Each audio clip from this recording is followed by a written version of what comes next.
Bonjour mes chéris, Pablo, Samuel, Julie. Aujourd'hui, je vous retrouve pour une nouvelle lecture, mais avant tout, on accueille pas mal de petits copains qui viennent profiter aussi des lectures de Palou.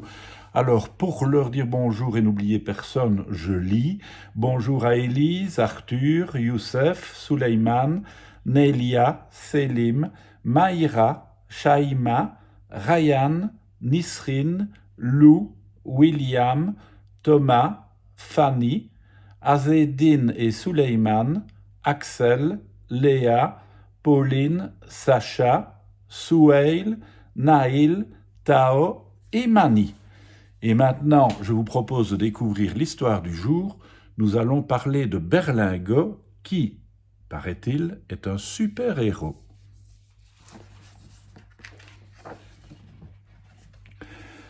Berlingot, l'escargot, veut devenir un grand costaud. Mais quand on est un escargot, il y a peu de chances pour qu'on dépasse la première feuille d'un coquelicot. Comme sa tante de Bourgogne dit souvent qu'il est un génie, notre petit escargot s'est mis en tête de trouver une solution pour révolutionner la vie des tout-petits.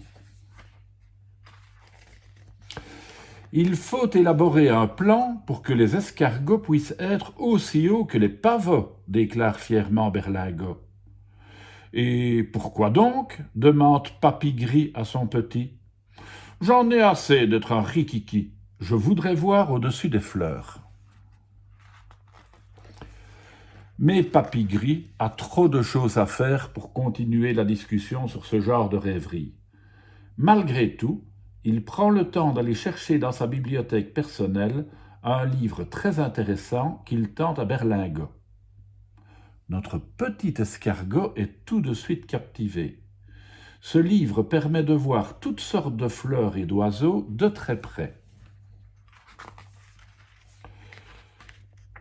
Soudain, Berlingot rebondit puis roule.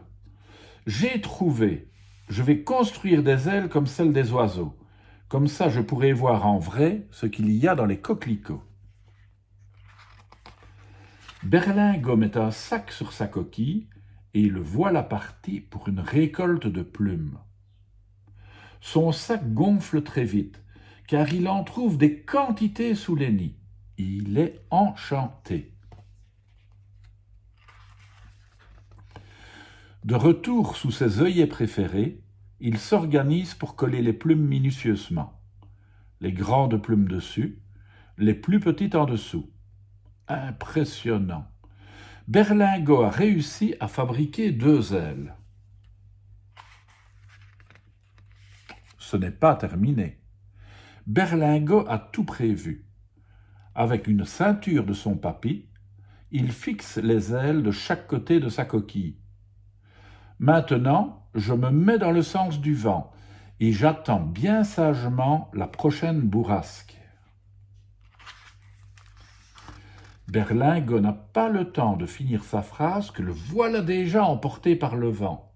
« Faites de la place !» crient les insectes en tout genre. « Voilà un escargot volant !» Mais Berlingot a oublié quelque chose. Une fois là-haut, il se demande comment se diriger. Berlingot va il ne sait où et ne peut plus s'arrêter. Le vent le secoue et le voilà ballotté en tous sens, à tel point que Berlingot a le tournis.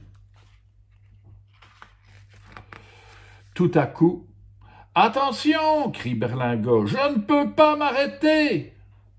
Berlingot se dirige tout droit sur un coquelicot et ne peut rien faire à part ranger ses cornes. Un gros splatch retentit. Berlingot atterrit au milieu d'une grosse fleur. « Ouf, je l'ai échappé belle, dit Berlingot en soufflant sur les plumes. Mes grandes pattes, l'araignée velue qui habite ce coquelicot, ne voit pas cela d'un bon œil. Des plumes se sont accrochées dans sa belle toile fraîchement tissée. Ce n'est pas un poulailler ici, hurle-t-elle. Tu ne fais pas partie des insectes volants. Es-tu bon à manger? Grande Patte se lèche les mandibules et noue une serviette autour de son cou. Elle n'a jamais encore goûté d'escargot volant. Mais peut-être n'y a-t-il rien de meilleur.